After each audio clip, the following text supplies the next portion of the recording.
In this video, I'm going to share with you 4 KPIs that you absolutely need to be tracking for your creative business. Now, if you're not familiar with the term KPIs simply means key performance indicators or key performance index.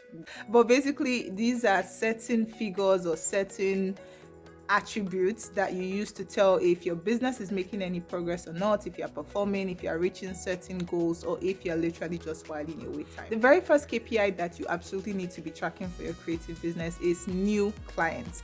Think about the past 4 months or the past 6 months, literally. How many new clients have you gotten into your business? Now, this is something a lot of people just kind of go along with, like, oh, when you get a client, you get a client. You're not tracking anything, you're not keeping track of who is coming into the business. It's absolutely important that you understand or you know what this number is very specifically to say what is the average amount of new clients that we get on a quarterly basis or on a monthly basis, because that is where you would know, that's the only way that you know that you need to maybe put in a little bit more effort into marketing or promoting yourself if you're not getting enough clients, or if you are getting enough clients, you know that you're doing something right in your business, and then you double down on that thing that is working. The second KPI that you need to be tracking is return clients. I said this in our customer service or customer experience video, but this is a huge thing, especially in the creative business. So many people focus so much on getting new clients, and it's just like when they are done, when they've offered their service to someone, they are done with that person. They don't bother about, keeping that relationship active. It's just like we're done and that's it. Return clients is such a huge number that you need to be looking at, because people have a higher likelihood to buy from you if they've already bought something from you before.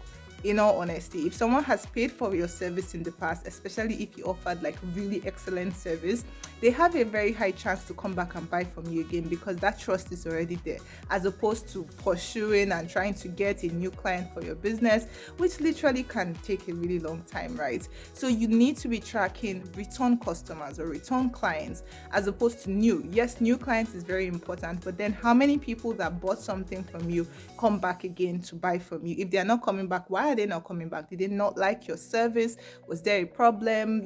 Because you need to be tracking these things, right? If they didn't like your service, then ask for feedback. This is not the time to get emotional and be all, oh, this person is terrible. Except in this unique case where the person is just being an absolute asshole.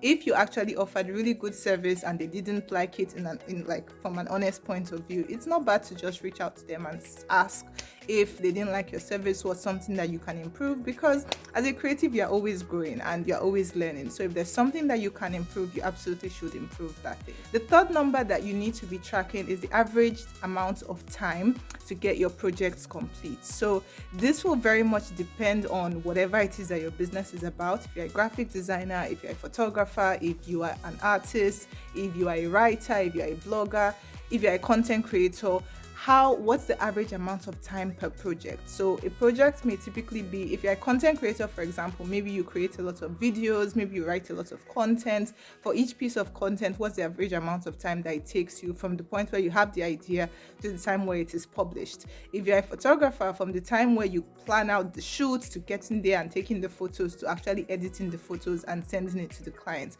what's the average amount of time that takes? So these are very important numbers that you need to be tracking, because you may find that it's even taking you longer time. Maybe when you started out, you were being really fast and you were getting things done in like a really good time, and now it's taking you literally double the amount of time. Maybe something has happened in your life that has reduced your productivity, but you need to be keeping track of these numbers. And then finally, the fourth thing that you need to be tracking, I think this relates very much to the second point on return customers, is client satisfaction rates. What is the overall percentage of your client satisfaction? If you have, in a month, for example, you have an average of 10 clients, what is the satisfaction rate? Out of the 10 of them, how many of them can you rate it as, really satisfied or very satisfied, and not satisfied at all, right? So the majority of them, will they be really satisfied? Will they be kind of satisfied? Or will they not be satisfied at all? So these are 4 KPIs that you need to be tracking, absolutely need to be tracking for your creative business. Let me know if you have any questions, and let me know what you would like me to speak on next when it comes to building a profitable and thriving creative business in the online space. Bye.